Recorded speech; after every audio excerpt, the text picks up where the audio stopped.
Bismillahirrahmanirrahim. Assalamualaikum warahmatullahi wabarakatuh. Halo anak-anak, apa kabar semua? Semoga kalian sehat selalu. Semoga kalian bisa menjadi kebanggaan orang tua, bangsa, dan negara. Oke anak-anak, perkenalkan nama Ibu Hafsah. Ibu di sini akan mengajarkan kepada kalian mengenai sikap-sikap sesuai dengan nilai-nilai Pancasila. Oke anak-anak, sebelum kita memulai pembelajaran hari ini, ada baiknya kita berdoa sesuai dengan agama serta kepercayaan masing-masing. Berdoa dimulai.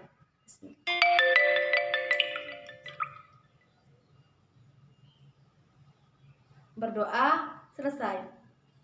Oke anak-anak, untuk mengawali pembelajaran hari ini, ada baiknya kita mengucapkan basmalah. Bismillahirrahmanirrahim. Anak-anak, di sini Bu akan mengajarkan mengenai sikap-sikap sesuai dengan nilai-nilai Pancasila. Oke anak-anak, Ibu mau bertanya, apakah anak-anak telah tahu apa itu Pancasila?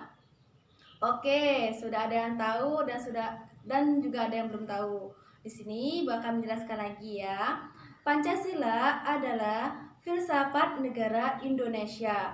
Pancasila berasal dari bahasa Sanskerta yaitu panca dan sila. Panca yang artinya 5, sila yang artinya azas atau dasar. Jadi, Pancasila merupakan ideologi negara Indonesia yang dijadikan sebagai pedoman serta petunjuk bagi masyarakat Indonesia dalam menjalankan kehidupannya sehari-hari. Oke, baiklah. Apakah anak-anak tahu lambang negara kita itu apa? Oke, kalau belum tahu, Ibu tunjukkan ya gambarnya.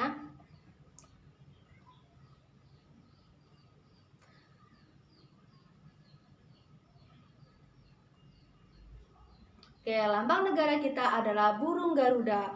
Burung Garuda ini memiliki 45 bulu helai di lehernya dan memiliki 17 bulu di sayapnya, baik kanan maupun kiri.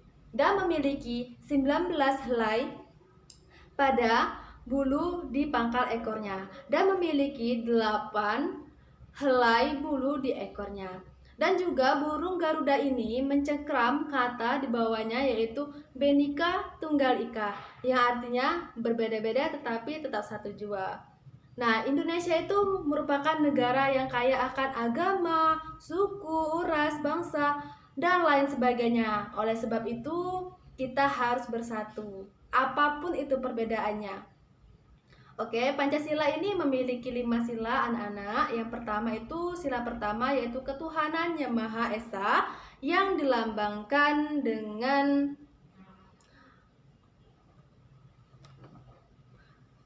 bintang emas dan perisai hitam. Negara Indonesia merupakan negara yang memiliki agama yang sangat beragam, baik itu agama Islam, Hindu, Buddha, Kristen, Konghucu, Katolik. Nah, di situ Indonesia ini membebaskan untuk masyarakatnya untuk memilih agama yang dianutnya sesuai dengan kepercayaan masing-masing. Nah, dengan adanya agama, maka negara ini akan maju karena landasan atau pondasi awal negara ini adalah agama. Seperti bintang emas ini merupakan cahaya kerohanian. Nah, itulah lambang pada sila pertama. Dengan adanya agama, kita bisa saling menghormati, saling menyayangi, saling menghargai. Setiap perbedaan terus dihargai. Misalnya agama Islam sedang mengadakan hari raya Idul Fitri, maka agama lain harus menghormatinya. Karena di dalam Al-Quran telah dijelaskan, untukmu agamamu, untukku agamaku. Nah, di situ telah jelas bahwasanya kita tidak boleh ikut campur akan agama lain, tetapi kita harus saling menghormatinya agar tidak terjadi perpecah belahan. Dengan adanya agama, kita akan terciptanya hidup rukun, damai, tentram, maka kehidupan kita itu diridhoi oleh Allah Subhanahu wa Ta'ala. Semoga perkembangan negara kita maju ke depannya dengan rahmat serta karunia Allah Subhanahu wa Ta'ala yang selalu dilimpahkan kepada negara kita. Semoga kalian bisa menerapkan kehidupan Pancasila yang pertama ini dalam kehidupan sehari-hari. Oke anak-anak, sila kedua ini ialah kemanusiaan yang adil dan beradab, yaitu pemerintahan Indonesia akan memberikan keadilan itu sama untuk rakyatnya, baik untuk kalangan tinggi, rendah, dan juga menengah. Akan adanya persamaan antara hak dan kewajiban sebagai makhluk ciptaan Allah Subhanahu wa taala yang memiliki harkat dan martabat. Nah, Indonesia ini merupakan salah satu negara hukum yang dimana diibaratkan itu bagaikan pisau. Semakin ke bawah maka itu akan semakin tajam, semakin ke atas maka akan semakin tumpul. Itulah pengibaratannya. Negara Indonesia merupakan negara hukum yang dimana negara Indonesia ini akan memberikan keadilan tentang hukum untuk seluruh umat, untuk seluruh masyarakat. Adil mereka itu di dalam hak dan kewajiban, memiliki rasa kesamaan antara hak dan kewajiban itu sama, disamakan, tidak dibeda-bedakan. Nah, dengan adanya ini kita bisa melakukan contoh kegiatannya itu seperti melakukan bakti sosial, terus memberikan bantuan kepada anak panti asuhan, merupakan dari nilai-nilai bentuk dari rasa kemanusiaan kita. Nah, dengan adanya keadilan, maka suatu negara itu tidak akan terjadinya perpecahan karena tidak adil. Jadi oleh sebab itu Pancasila kita, sila keduanya itu menekankan akan keadilan setelah agama. Agama, keadilan. Oleh sebab itu Indonesia akan memberikan semua keadilan bagi seluruh rakyatnya, baik itu kalangan rendah, menengah, dan kalangan atas. Dengan adanya ini, hidup kita akan tercipta damai, tentram, karena kita tidak akan merasa iri akan perbedaan, karena di sini dipersamakan antara hak dan kewajiban kita. Nah, juga dijelaskan di dalam Undang-Undang Nomor 39 tahun 99 tentang hak asasi manusia. Itu merupakan salah satu dari keadilan sosial, merupakan dari kemanusiaan yang adil dan beradab. Nah, di sini kan akan adanya keadilan. Nah, di HAM itu juga memiliki keadilan. Kita memiliki hak seperti hak berpendapat, hak hidup, maka kita harus diayomi, tidak boleh disakiti. Nah, dengan adanya keadilan, maka akan terciptalah kehidupan yang damai, tentram. Sila ketiga yaitu Persatuan Indonesia yang dilambangkan dengan pohon beringin.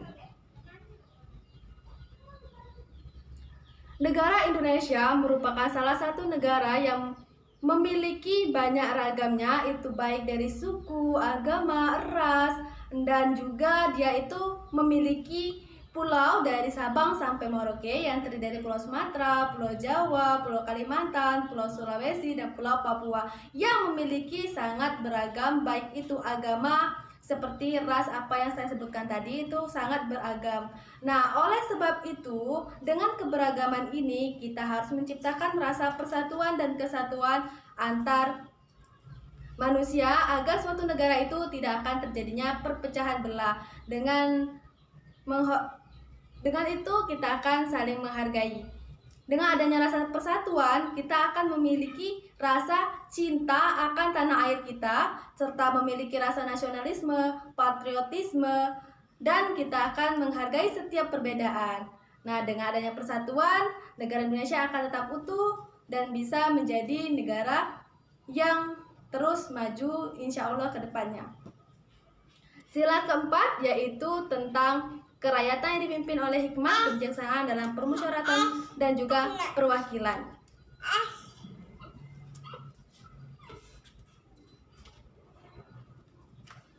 Yang dilambangkan dengan kepala banteng. Itu merupakan simbol dari sila keempat. Sila keempat ini mengajarkan kita bahwasanya setiap ada permasalahan kita harus menyelesaikannya dengan cara musyawarah, dengan cara berembuk. Di dalam musyawarah itu kita harus menghargai setiap perbedaan pendapat. Sila keempat ini kita harus saling menghargai setiap pendapat yang dikeluarkan saat kita mencari suatu titik pemecahan dari masalah yang ada. Nah, dengan adanya itu kita bisa mencari titik permasalahan itu dengan mudah dan cepat dengan mengadakan musyawarah, serta ketika kita telah mendapatkan hasil titik temunya, kita harus sepakati dan kita harus bertanggung jawab atas apa yang kita sepakati itu.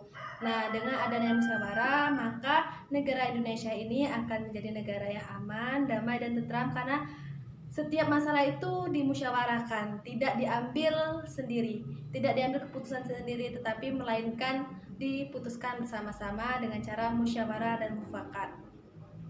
Baik, sila kelima yaitu tentang keadilan sosial bagi seluruh rakyat Indonesia yang dilambangkan dengan padi dan kapas. Indonesia merupakan negara yang sangat beragam dan negara yang sangat luas. Oleh sebab itu, Indonesia akan meratakan keadilan sosial bagi seluruh rakyat Indonesia, baik itu dalam bidang pendidikan. Indonesia adalah negara yang sangat banyak penduduknya, dan juga pendidikan di Indonesia ini sekarang alhamdulillah sudah cukup merata, walaupun masih ada kekurangan sana-sininya. Tetapi mereka akan selalu membangun terus pendidikan. Oleh sebab itu, pemerintah haruslah memperhatikan pendidikan yang ada di desa.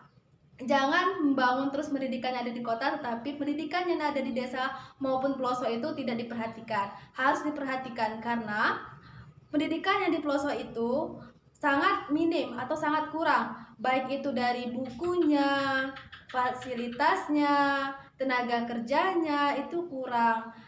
Tenaga kerja pendidiknya juga kurang, terus jaringan internet, akses internetnya juga kurang. Oleh sebab itu, pemerintah haruslah memperhatikan pendidikan bagi masyarakatnya.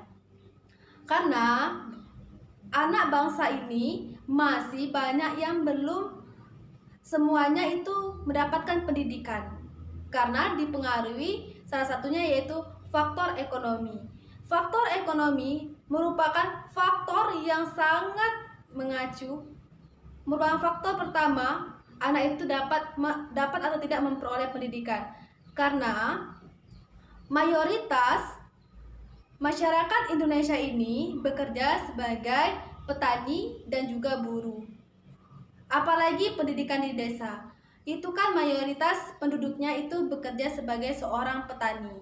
Nah, di situ masyarakat itu hanya bisa memenuhi untuk makan sehari-hari saja, tetapi tidak bisa memenuhi pendidikan anaknya karena dikarenakan faktor dari ekonomi itu sendiri. Karena mata pencarian masyarakat itu ialah buruh dan juga pekebun. Pekebun kan ada musim-musimnya, ada waktu-waktunya akan menghasilkan uang. Jadi pendidikan itu biasanya pada masyarakat kalangan bawah itu anak-anaknya sangat kurang untuk mendapatkan pendidikan.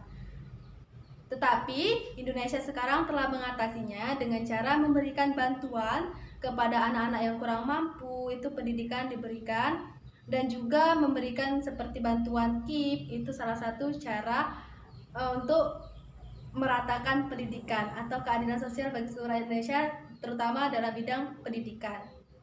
Dengan adanya pemerataan, baik itu dari segala bidang, baik itu ekonomi, pendidikan, dan lain sebagainya, itu sekarang sudah agak cukup merata. Walaupun belum sepenuhnya, tetapi masih dalam proses. Insya Allah dengan waktu yang akan datang akan merata. Dengan pemerataan ekonomi, maka kehidupan masyarakat itu akan sejahtera, maka pendidikan anaknya akan terpenuhi.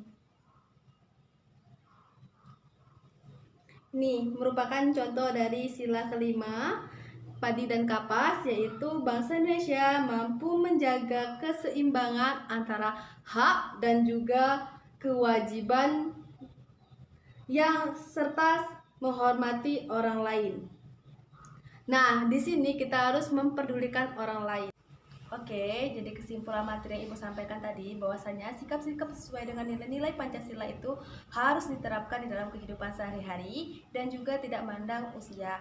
Kita harus menerapkan sikap itu baik itu kita anak-anak, orang dewasa, remaja, orang tua dan lain sebagainya itu harus diterapkan dalam kehidupan kita sehari-hari karena sesuai dengan sikap-sikap sesuai dengan nilai-nilai Pancasila, maka hidup kita akan menjadi lebih baik lagi dan juga menjadi masyarakat yang baik sesuai harapan bangsa dan negara kita. Oke, Ibu harapkan anak-anak bisa menerapkannya dalam kehidupan sehari-hari. Semoga apa yang disampaikan ini bisa menjadi ilmu yang bermanfaat. Jika ada kata-kata yang salah, Ibu mohon maaf. Kepada Allah Ibu mohon ampun. Kekurangan itu datangnya dari Ibu dan kelebihan itu datangnya dari Allah Subhanahu wa taala. Ibu akhiri, wabillahi taufiq walhidayah. Wassalamualaikum warahmatullahi wabarakatuh. Dadah anak-anak, see you. Sampai jumpa. Semoga Ibu ajarkan ini bermanfaat. Amin ya rabbal alamin.